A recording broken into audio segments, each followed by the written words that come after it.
윤 대통령에 대한 체포영장이 발부되자 민주당과 범야권이 즉각 체포를 촉구하며 공수처의 영장 집행을 요구했습니다. 경호처가 이를 방해하면 처벌받을 것이라 경고하며 최상목 권한대행의 협조 지시도 압박했습니다. 야권은 내란 수고해라며 강경 대응을 예고했습니다.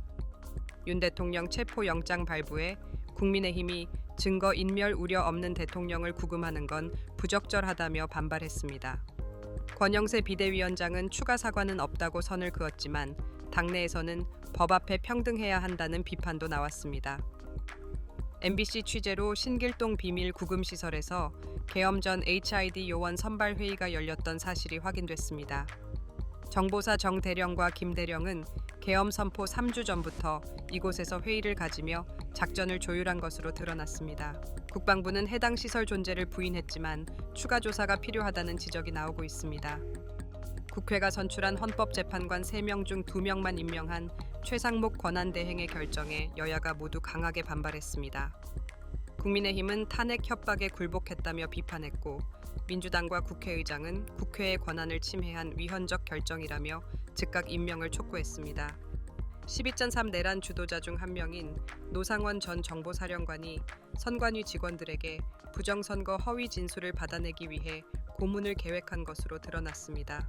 경찰 조사에 따르면 그는 야구방망이, 포승줄 2건 등을 미리 준비했고 계엄 당일 이를 활용한 예행 연습까지 진행했습니다. 신천지 관련 단체 HWPL이 48억 원의 세금 부과 취소 소송에서 사실상 패소했습니다. 법원은 DVD 판매와 후원금 미신고에 대한 과세 처분이 정당하다고 판단했으며 일부 세금 약 700만 원만 취소했습니다. HWPL은 신도들에게 DVD를 무상 제공했다고 주장했지만 받아들여지지 않았습니다. 서울 서부지법 폭동 사건 배후로 지목된 전광훈 목사가 혐의를 부인하며 집회는 8시에 해산했고 폭동과 관계없다고 주장했습니다. 경찰은 내란 선동 혐의 수사를 위해 전담팀을 꾸렸으며 전 목사는 1,000만 명을 모아 국민 저항권을 완성해야 한다고 맞섰습니다.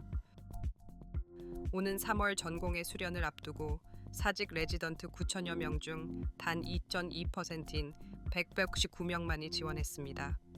특히 산부인과 지원자는 단 1명에 그쳤으며 외과 신경과 정신과 등 대부분 지원자가 한 자릿수였습니다.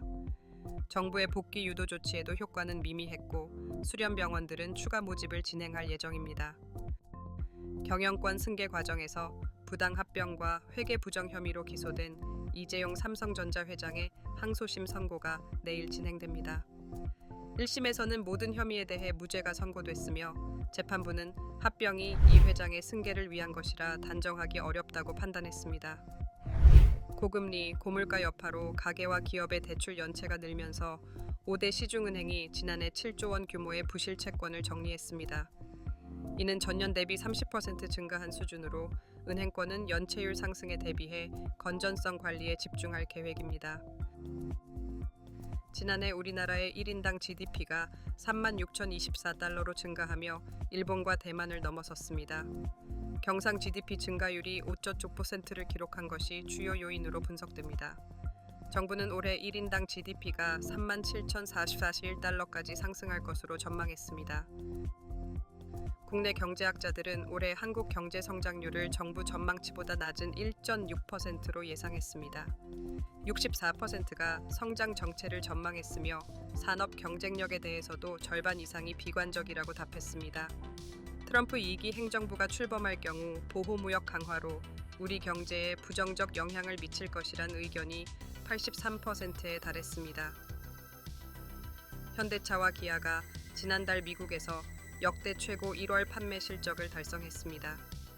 현대차는 전년 대비 15% 증가한 54,503대를 판매했으며 산타페, HEV, 투싼, HEV, 아이오닉 5 등 친환경차 판매가 급증했습니다.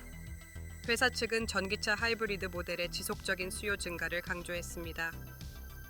금융당국이 은행과 저축은행의 대출 광고에서 최저금리만 강조하거나 과장된 표현을 사용한 사례를 적발했습니다. 이에 따라 최고